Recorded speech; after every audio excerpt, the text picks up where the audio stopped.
So, in a recent clinic, we had a variety of horses, and we were talking like we had some horses that were good boy. We had some horses that were very high energy and really stressed, and some horses that were lacking motivation and a little bit too low energy. Oh, buddy.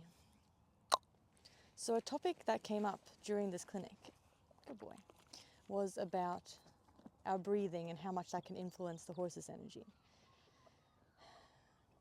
And I wanted to just make a video to show you guys this in action when the horse has learned to match your breathing and your energy well.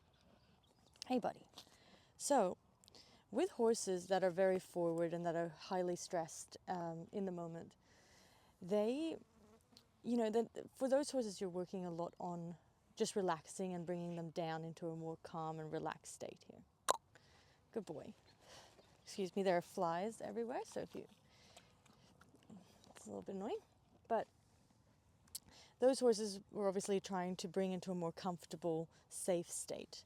And when we are working with a little bit of movement with those horses, it's very important that we don't go and abruptly start the movement. And you can become more conscious of how you are starting the movement by becoming more conscious of your breathing in the transition. So with horses that need to be more calm and to move in a more relaxed way and to help them relax, and you are working on a little bit of movement, those horses, it's much better to move off in an exhale. So you'll be, hey bud, I know, what am I doing? I'm just standing here talking. You're gonna grab the whip. Okay. So what you want to do is, instead of just abruptly walking off from them, you're gonna take a breath and you're gonna move off in the exhale, so that the movement is coming from letting the tension out. And then maintaining your consciousness of your breathing in the movement. Halting. Very good. And relaxing. Super nice. And again, I'm going to stand here. I'm going to wait for him to be ready. And I'm going to say, and we're going to start moving. So that it's a nice, relax, you're letting go of tension as you go into the transition. And the same then goes for coming up in transitions. So we're going to go.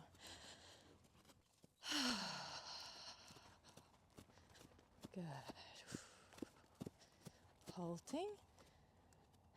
And it's all about the exhale, because with each exhale, you are letting go of tension. Good boy. Very nice. Yeah. You don't like it when I demo stuff because I stand here and talk, hey? Good boy.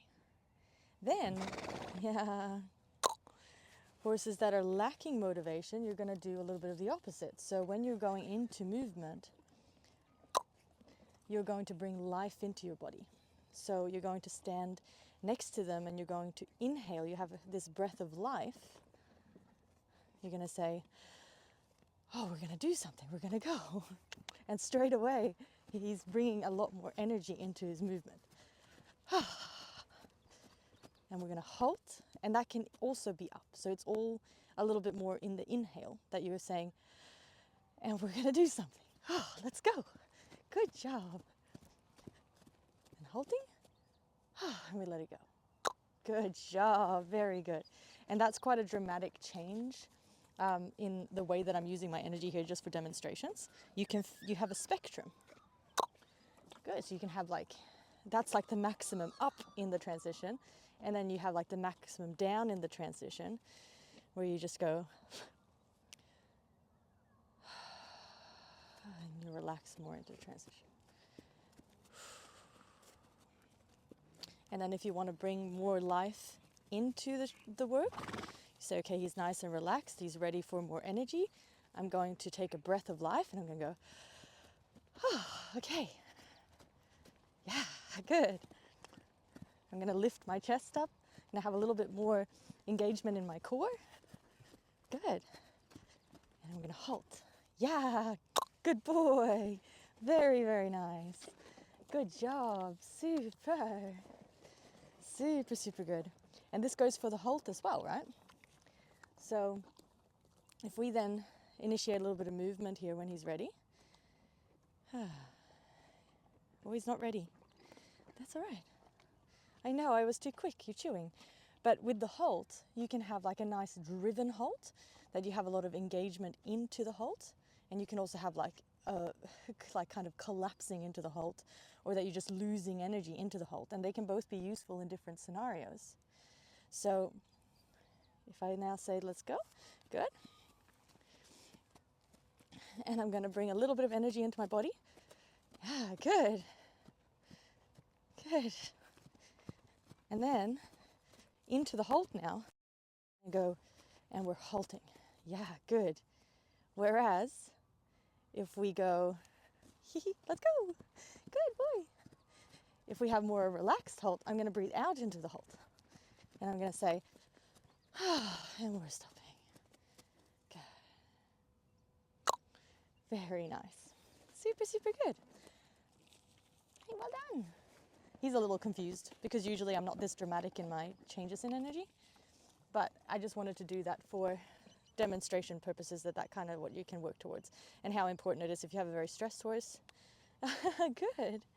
You have a really stressed horse, then they benefit a lot more from you becoming conscious of your breathing, and you're helping them find relaxation and suppleness in the movement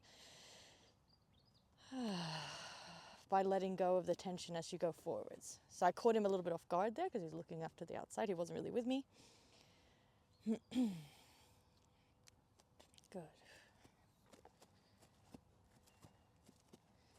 Very nice. Good boy. Super, super good.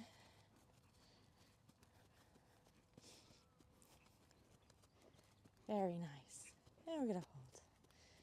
Whew.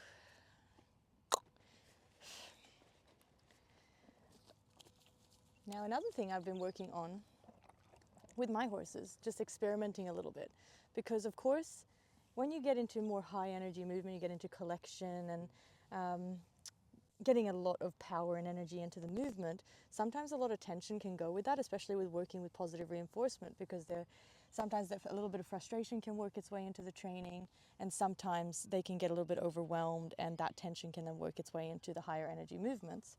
So what I've been working on here is creating a very high reinforcement history with just a head down, soften, and relax. So pretty much every time he offers me that, I'm going to reinforce it, because I want it to have a very, very strong reinforcement history, to the point where I can use that behavior to reinforce a previous behavior, right? Like a tertiary reinforcer.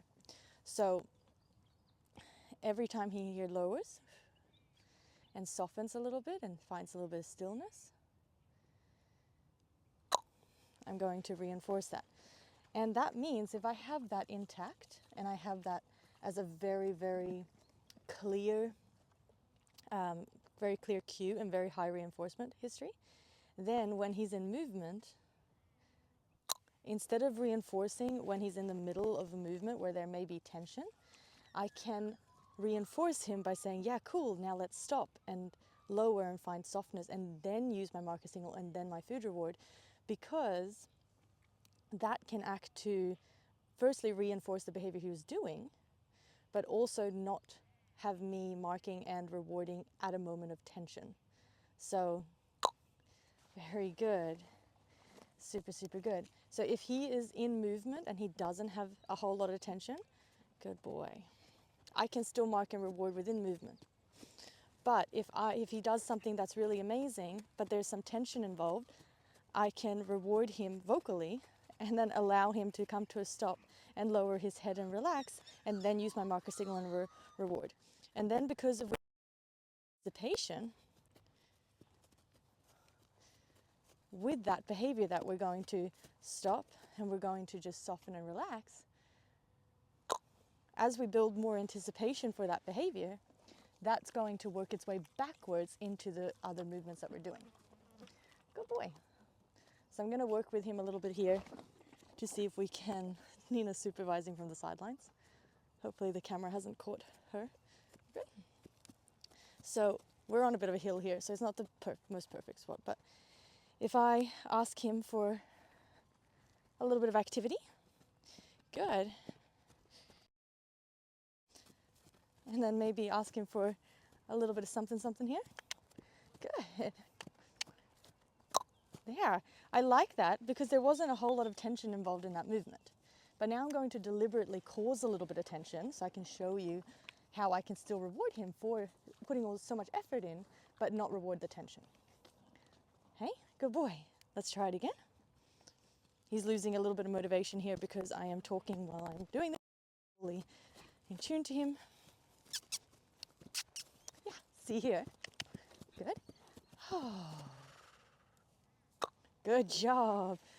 Very good. Super nice. So there was a little bit of tension in that canter transition. You could see in his expression, he was getting a little bit hard in his expression. Good boy. But I can still tell him that he's amazing for doing that by halting and allowing him then to give me the behavior of lowering his head down and reinforcing him for that. Good man. And what I've been noticing as I've been working with him with this is that that's then starting to become less and less tension in those types of behaviors or those types of movements. Good boy. Because he's waiting for me to ask to be kind of guided to do the head down movement instead. So because he's anticipating that instead of a marker signal and quick reward, he's already getting ready to relax, which means that the relaxation can then work its way backwards into the previous movements. So that was a really quick demonstration. I'm going to do a longer demo on all of this and a little bit more theory behind why it works and how. But I hope that helps for now. Very good, man. Hey, very good. Nice scratch. Where's the spot? I know you have a spot. Where's the spot?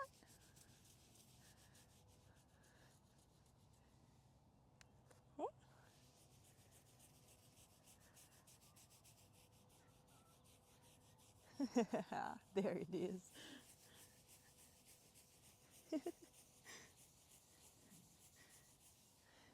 Thank you for helping me demo, hey? I know you don't like it when I'm so distracted. I know. We're gonna do a session now where I can be fully focused, okay? Okay? Yeah.